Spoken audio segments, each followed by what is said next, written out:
तव कथामृतं तप्तजीवनं कविभिरीडितं कल्मषापहं श्रवणमङ्गलं श्रीमदाततं भुवि गृह्णन्ति ये भुरिदा जनाः।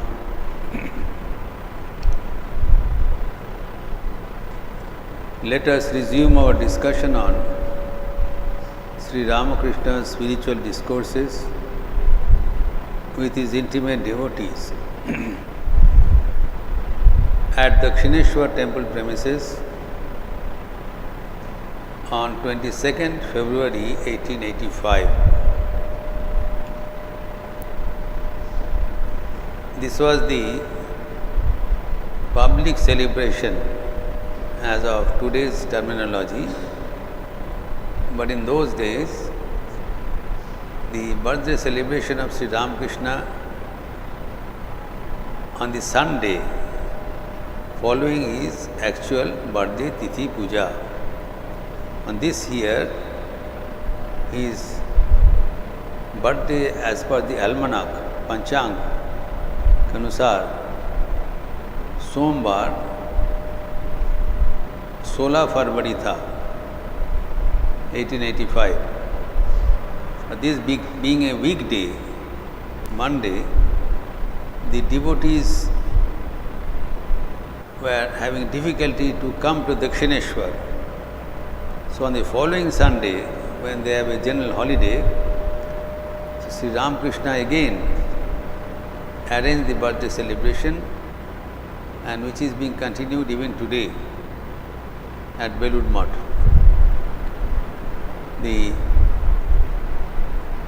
For the general public, the Sunday following his birthday Tithi Puja. So on this occasion, many devotees from Calcutta and other places came. There was a kirtan. Sri Ramakrishna participated right from the morning. And then in the noon time, there was sumptuous prasad. Now this appears in the 5th volume of the original Bengali presentation, Sri Ramakrishna Kathamrita, volume 5, chapter 16, under section 2, 5.16.2, under chapter 106, in the second volume of the Hindi rendering, Sri Ramakrishna Bachanamrit, 206 and 2, and under chapter 36 of the chronologically presented English translation, the Gospel of Sri Ramakrishna. We will have to recapitulate what we discussed in our last interaction, which was 3 weeks from now. We last met on 10th of, not 10th, the 3rd of April. We last met on 3rd of April, and following Sunday, 10th April, was the Ram Navami, so the Sunday class was not there. Then following Sunday, 17th April, was the Bhav-Prachar conference, 15th annual conference. So practically after 3 weeks, we are meeting. So let us briefly recapitulate where we ended last. Now in this birthday celebration, we can find that Sri Ramakrishna insisted that this should be having a pure spiritual fervor. There will be holistic discussion, kirtan, bhajan, dance, and distribution of prasad amidst the mirth and joy of the devotees. In a spiritual fervor. And even the menu has been prescribed here. What was the menu that Sri M has narrated? There was the flattened rice that चूड़ा जिसको कहलाता है. Now flattened rice is it was soaked in water and served. Now we have to understand the reason for such things.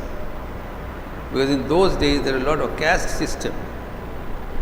The high caste people would not always take the rice touched by the lower caste people. But they wouldn't mind if it was not rice item. If it's fruits and other item, then there is no difficulty, sweets. Now this chuda, flattened rice, has a different dimension. It is neither rice nor vegetable. So it is flattened rice. But if you soak it in water and keep it, it is as good as rice and forms a very good meal, noon meal. So with chuda and dahi, this, and with sweets and fruits, it makes a very nice offering to God. I think you remember that in Panihati there is to a festival originally organized by Nityananda. There also the menu was chided falad. Because Vaishnavas, they don't believe in the caste system. So when they offered this chuda, then there is no difficulty because it is not directly rice. So here also the same menu was prescribed, and various types of sweets and delicacies, and everyone partook with great joy and mirth.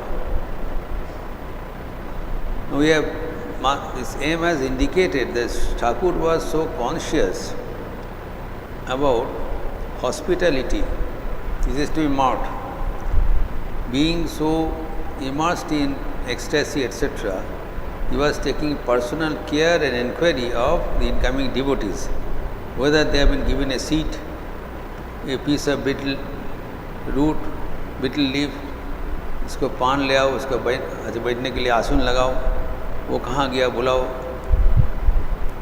So such minute observations and taking care of the devotees, that moved every one of us. So by this, Sri Ramakrishna teaches us that we should be likewise very much concerned about the welfare of the devotees. The devotees, they are the close messengers of the divine. The devotees cannot be taken lightly. This Sri Thakur has taught us. Now what these devotees? They are common ordinary people. Mostly they are householders. They are engaged in various worldly activities, worldly enjoyments and worldly ties. What makes them worthy of attention? This question should be asked. These devotees, the persons which are being inquired about, they are not great people by any standard, common ordinary people. But why Sri Ramakrishna is paying so much of attention and personal care? Because Sri Ramakrishna taught us the devotees form a class by themselves.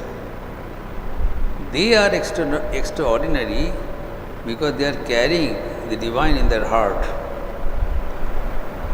Bhakter hriday Bhagavaner boitokkhana.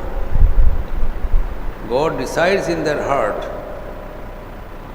God chooses to reside in their heart, and that's why they are adorable. This is the extraordinary dimension of the devotees, because they are carrying God in their hearts. And that's why Sri Ramakrishna is teaching all of us that how to appreciate, how to honor, how to respect and take care of the devotees.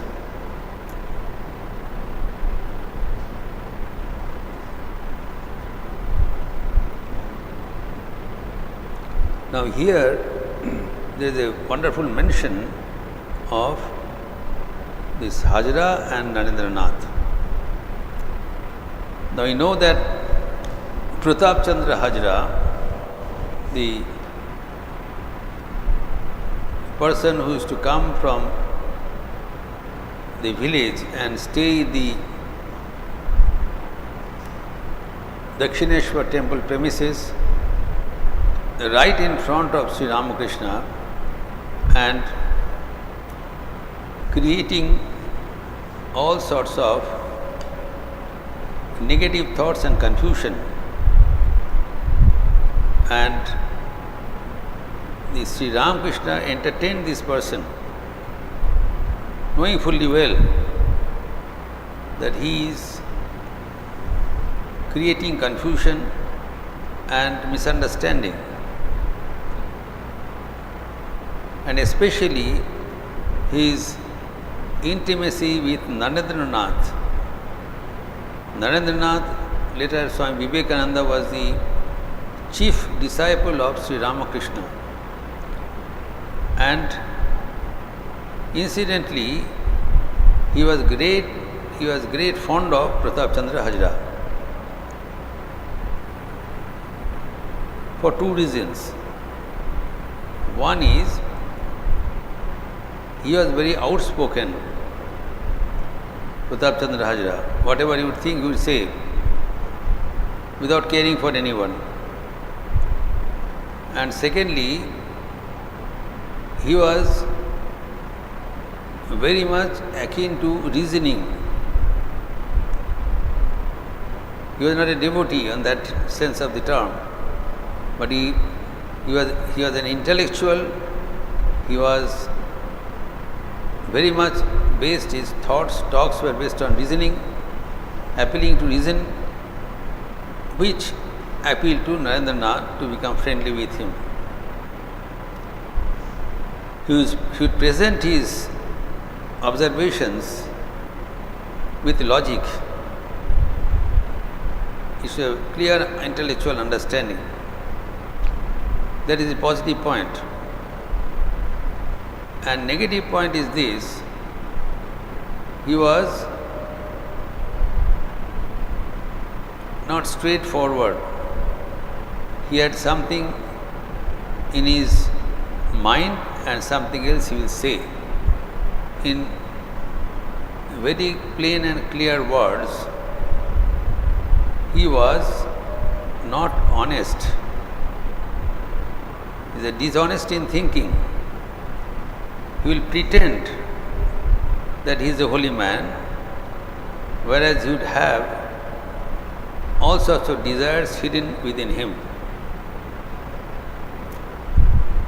Now, Sri Ramakrishna, knowing fully well about this duplicacy of this person, he entertained the existence of Pratap Chandra Hajra till it becomes unbearable. He entertained him for a long time. Why? Sri Ramakrishna himself replied that such false people are necessary to make the Leela more enjoyable. জটিলে কুটিলে না হলে লীলা পোষ্টাই হয় না। পোষ্টাই means matlab it doesn't become so much effective. There should be some people who would unnecessarily try to create disturbance so that the reality becomes vivid and clear in view of this confusion. Like in the incarnation in Sri Krishna, there was two, Jyotila and Kutila, the two ladies who created a lot of disturbance and confusion, speaking ill of this person, that person, making things hell. But it is said that their presence was necessary so that the glory of the divine becomes evident. When there is a black background, then the white shines. So when there is debauchery, when there is false presentation, there is mismatch, confusion, then the truth of the divine becomes vivid, more acceptable, more glaring. That's why Sri Ramakrishna entertained Pratap Chandra Hajra. He never said this Narendranath not to go to Hajra, because he wanted that Narendranath should accept him with the strength of his understanding. It should be conviction from his own intellectual point of view. And for that he stood open for any challenges of verification. So here the incident says that during this birthday celebration, when Narendranath was well fed, he went out and he was conversing with Pratap Chandra Hajra right at the outside of the Sri Ramakrishna's bedroom. He was conversing. Now, when he came back, Narendranath came back and entered this room.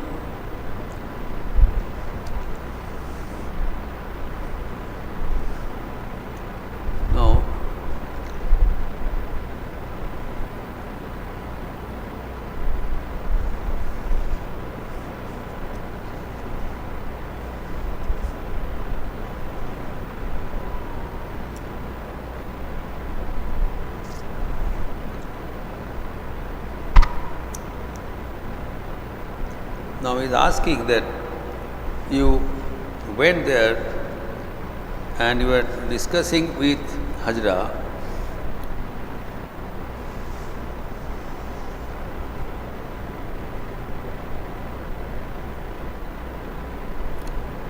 Were you with Hajra? Both of you are in the same boat. Now the condition of Narendranath is this at the moment, that Narendranath lost his father, Vishwanath Datta. He was a wealthy man, and then only you will understand the import of this conversation. Then Narendranath, though he was born in an affluent family, his father was a very renowned attorney in Calcutta High Court, having a very great financial income. But as soon as he suddenly expired, the whole world appeared blank and dark for Narendranath. He was the eldest son. His father didn't have much reserve for maintenance of the family.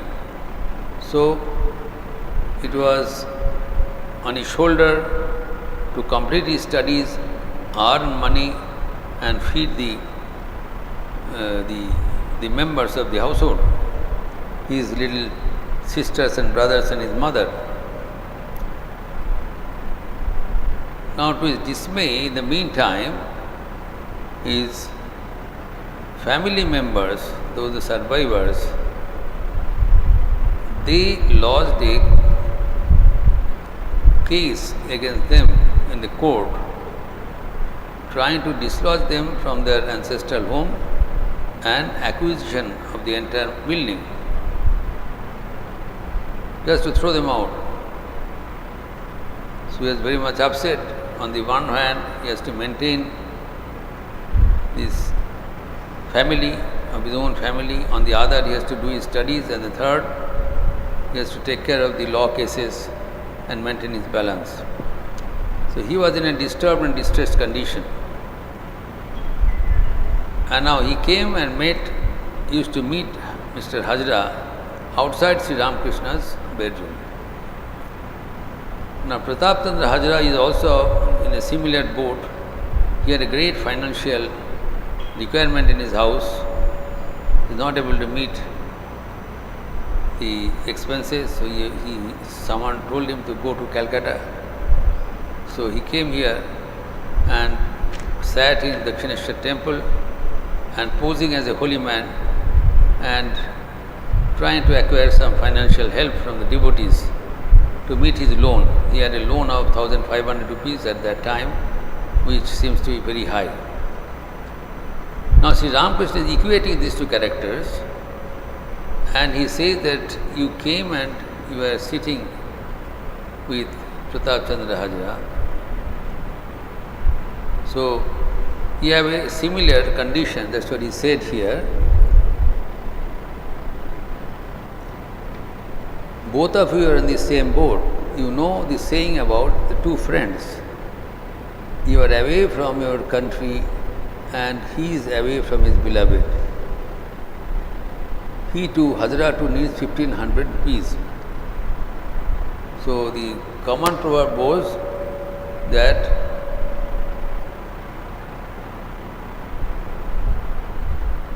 the original says, Tui Videshini, She Virohini.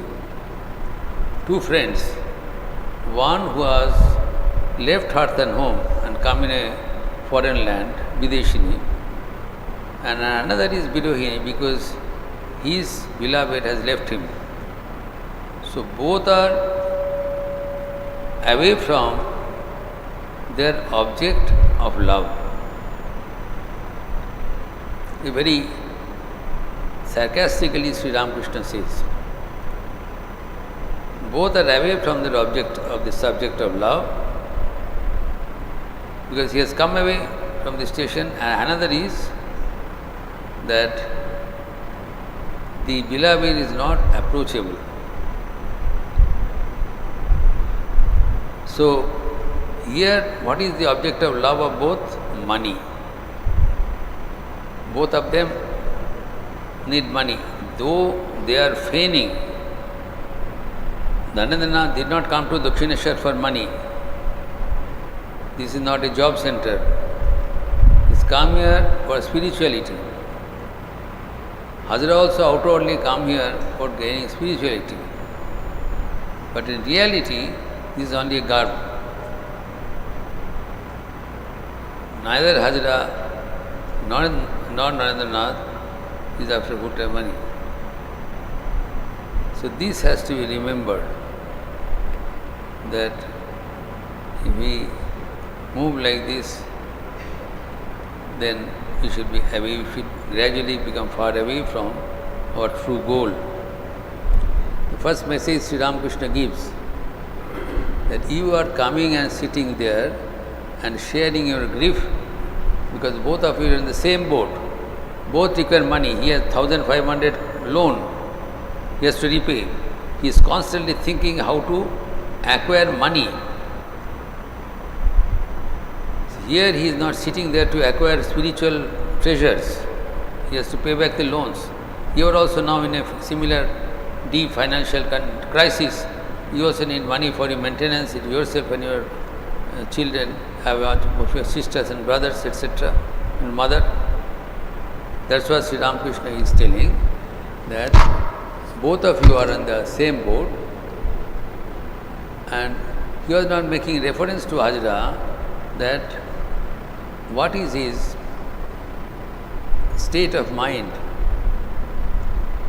It is very unfortunate that Pratap Chandra Hazra, though staying so close, physically so close with Sri Ramakrishna, became far away from the goal of life, that is realization.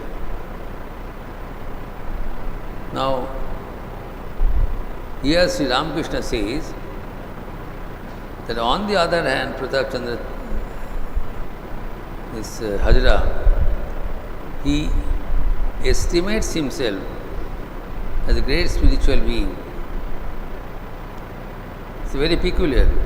He is estimating himself as a great spiritual being, and is telling his realization to Sri Ramakrishna.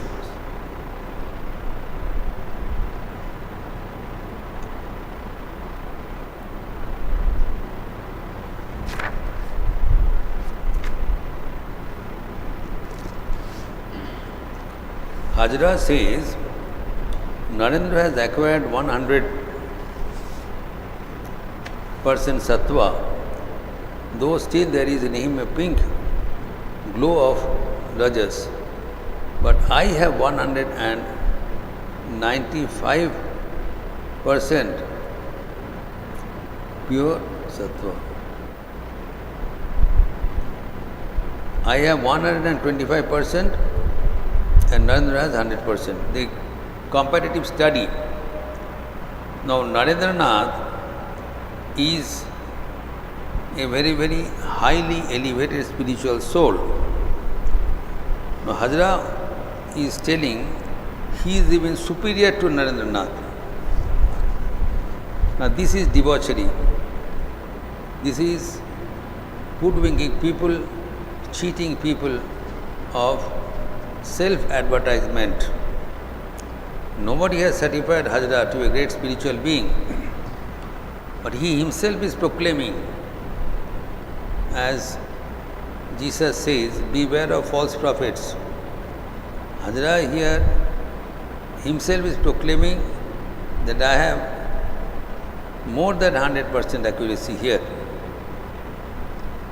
But the reality, the situation is different. But Hajra is even comparing himself with Narendranath and himself. Narendranath is good. He has 100% of purity, sattva.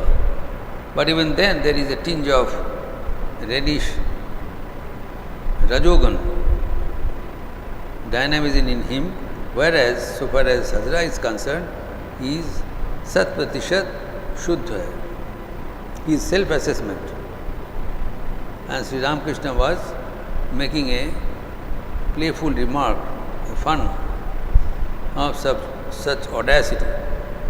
He himself is claiming that he is a pure soul.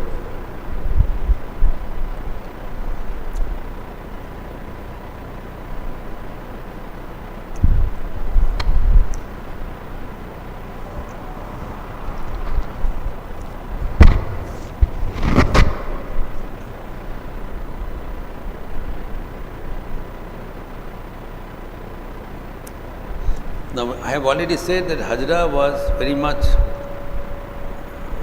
intellectual penetration he was fond of, for which Narendranath used to appreciate him. But Sri Ramakrishna is forbidding him. Sri Ramakrishna is a well-wisher of Hajra also. Though Hajra is speaking ill of Sri Ramakrishna, but Sri Ramakrishna's blessings on Hajra was all along, because he is God. He cannot forsake anybody.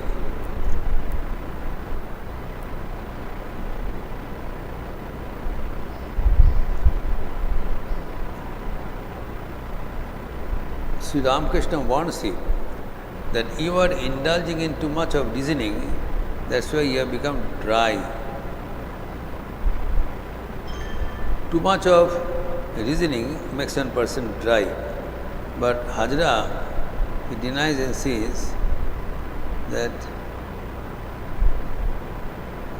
I am drinking the nectar of the solar system.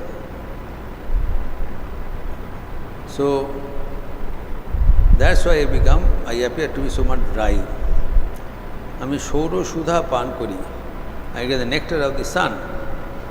So by that I appear to be so much of dry. Now these are all bogus propositions. Sri Ramakrishna lovingly and amusingly is narrating this.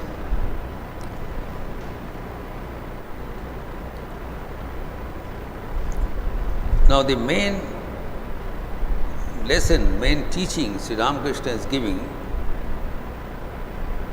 while keeping Hajra as his object of demonstration. He keeps Hajra and his understanding and his wrong notions in order that the correct notion be clarified.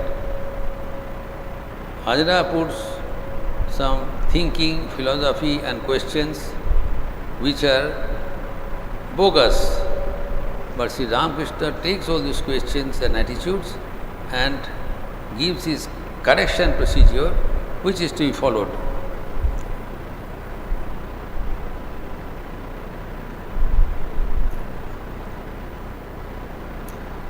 main correction Sri Ramakrishna wants to make to Hajra and by that throughout the world is that our relation to God should not be a relation of a beggar and master. When we go to the deity, then naturally we pray something which is this getting something in return. Now we have this attitude to God in two ways. One is that we take God as our very own, have faith and confidence on Him, and you stand by and wait till all the requirements are fulfilled. This is one approach. Rely on God and God will take care of you. You are not forlorn children. Every one of us has the bona fide sanction to receive the grace from God. So what is the way, secret to be in touch with God is this attitude that I am His son, I am His very own. This attitude, development of this attitude is most important in spiritual life.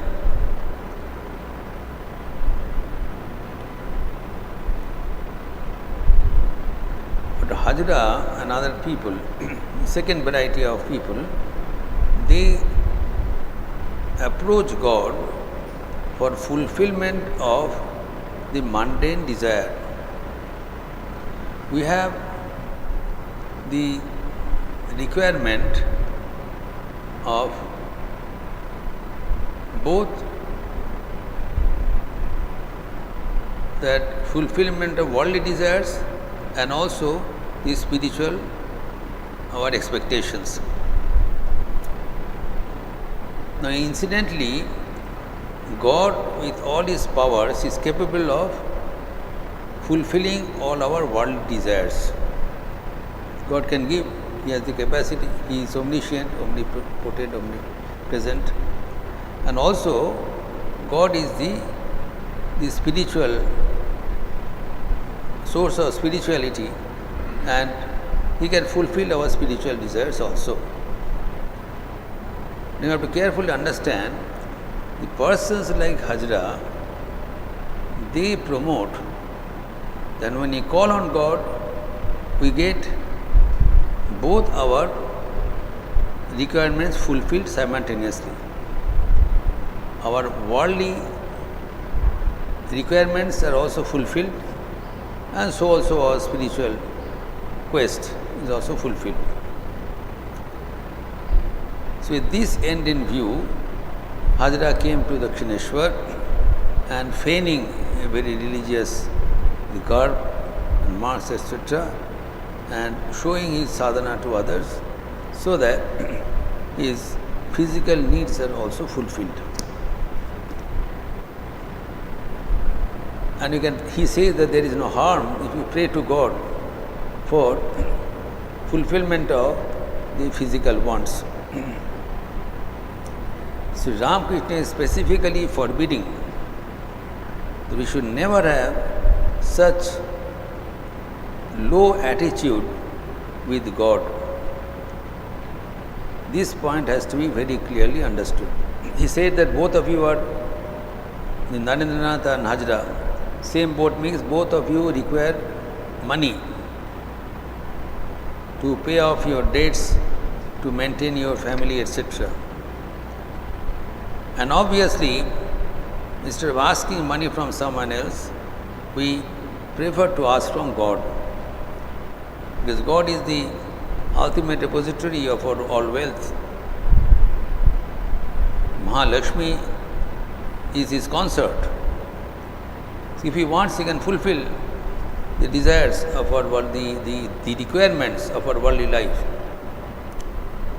But Sri Ramakrishna is specifically forbidding us to do that, because in that case, our worldly requirements may be fulfilled, but will fall far short of our desire to become spiritually elevated also.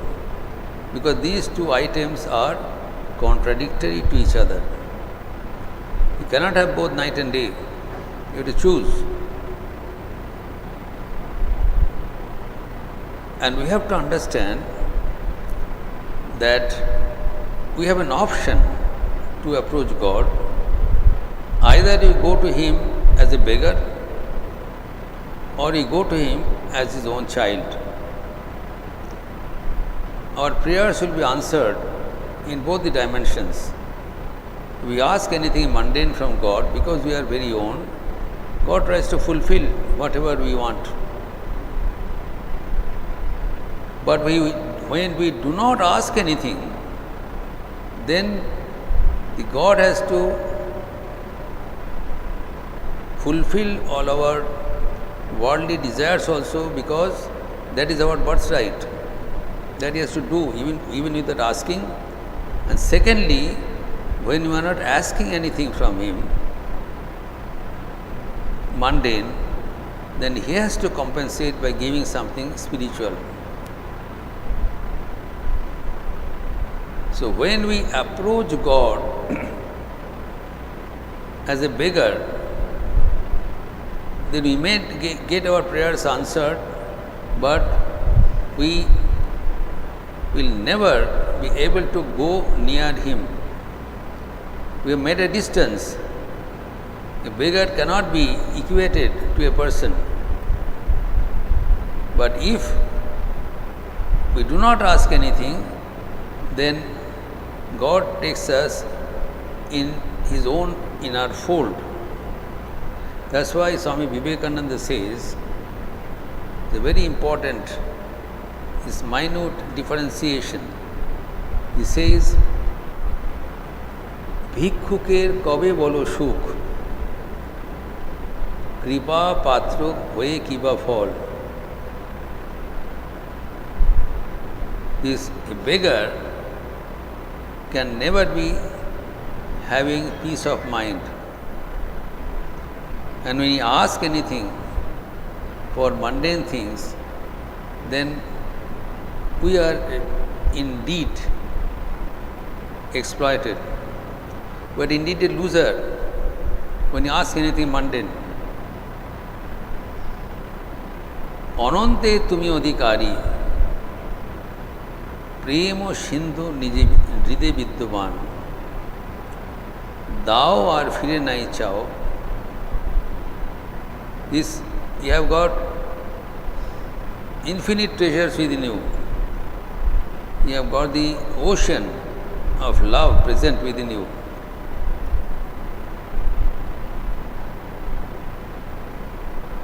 But if you ask something in return, that the ocean becomes dried into a drop.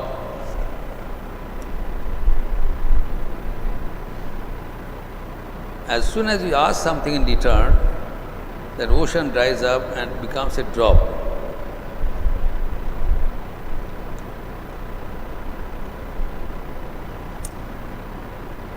অনন্তের তুমি অধিকারী, প্রেম ও সিন্ধু হৃদয়ে বিদ্যমান, দাও দাও যেবা ফিরে চায়, তার সিন্ধু বিন্দু হয়ে যান. How the ocean gets dried up into this is to be understood by Swami Vivekananda's words.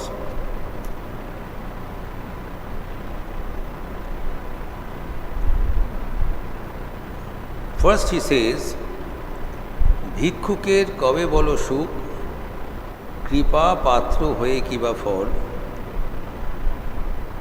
দাও বার ফিরে নাই চাও, থাকে যদি হৃদয়ে সম্বল.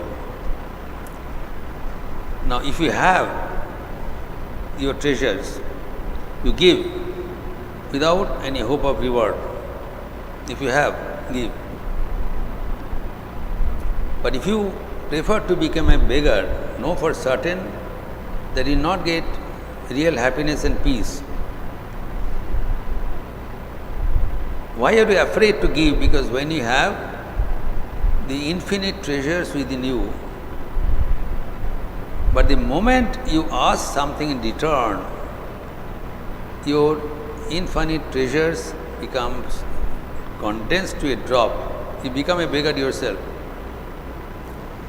Now, how the shift comes? Our real identity is we are children of the divine. Let us begin this point.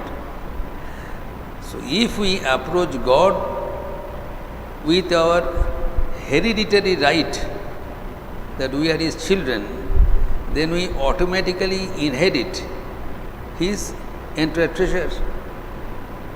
So we have that ocean of treasure within us by birthright. But if we convert ourselves into a begging attitude, then a beggar cannot be equated with the royal fold. As Sri Ramakrishna says, when a person approaches a king with a begging bowl, the king will never make him seated beside his throne. But if the same person approaches as his heir, then he shares his throne automatically.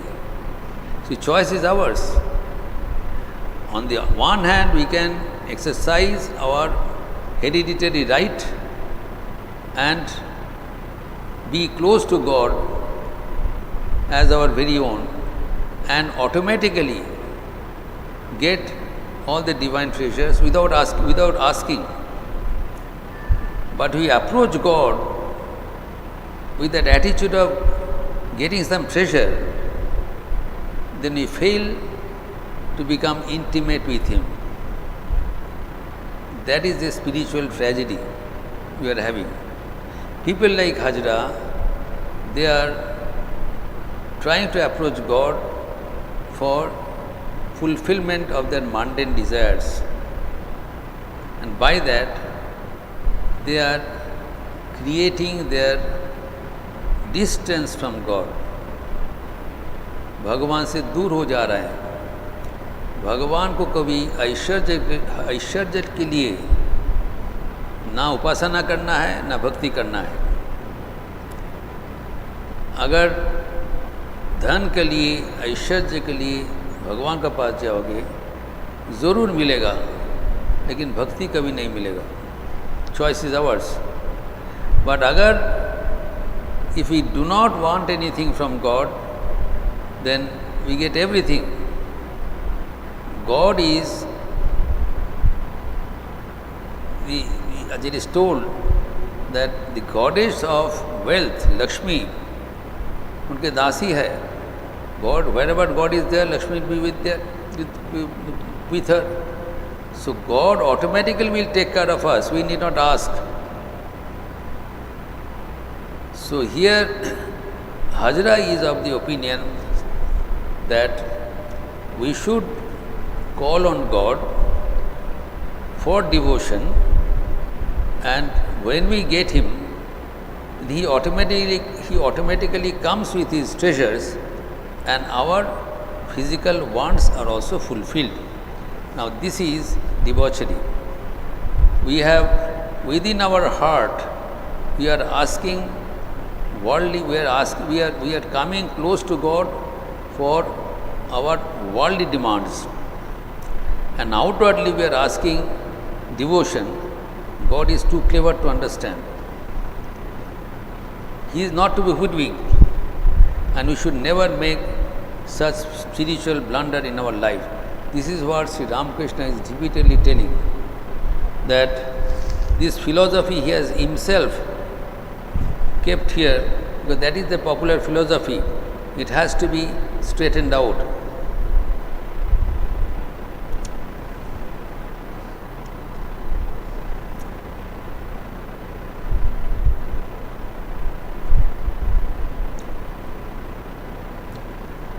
Speaking to you for pure bhakti, I say to Hajra, a real devotee does not pray to God for money or riches. Hajra replies, when the flood of divine grace descends, the river overflows, and further, the pools and canals are filled.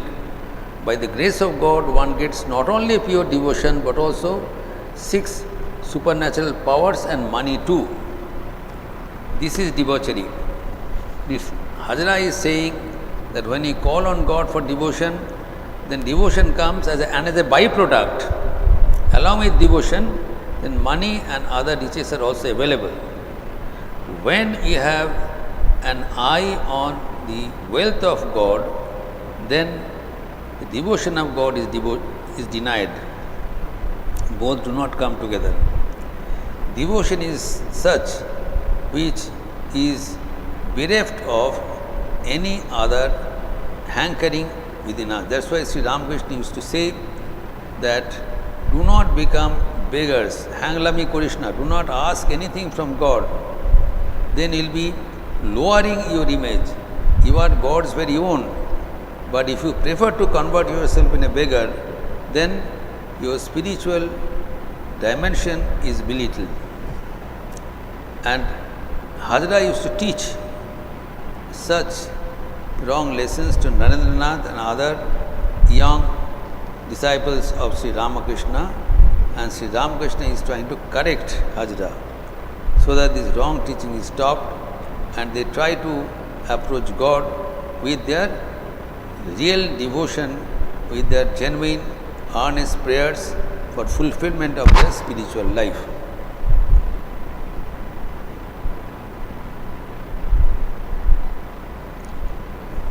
Now,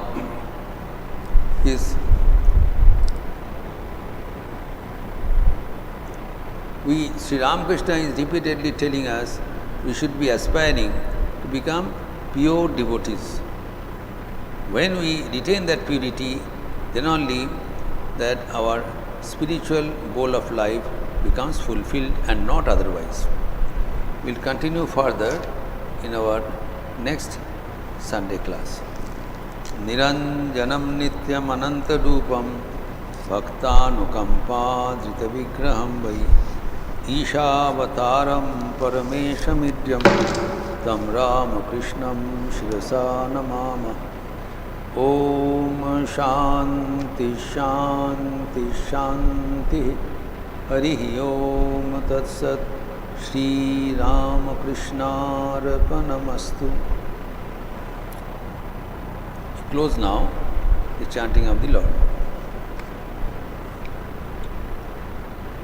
Hari Om Ramakrishna, Hari Om Ramakrishna, Hari Om Ramakrishna, Hari Om.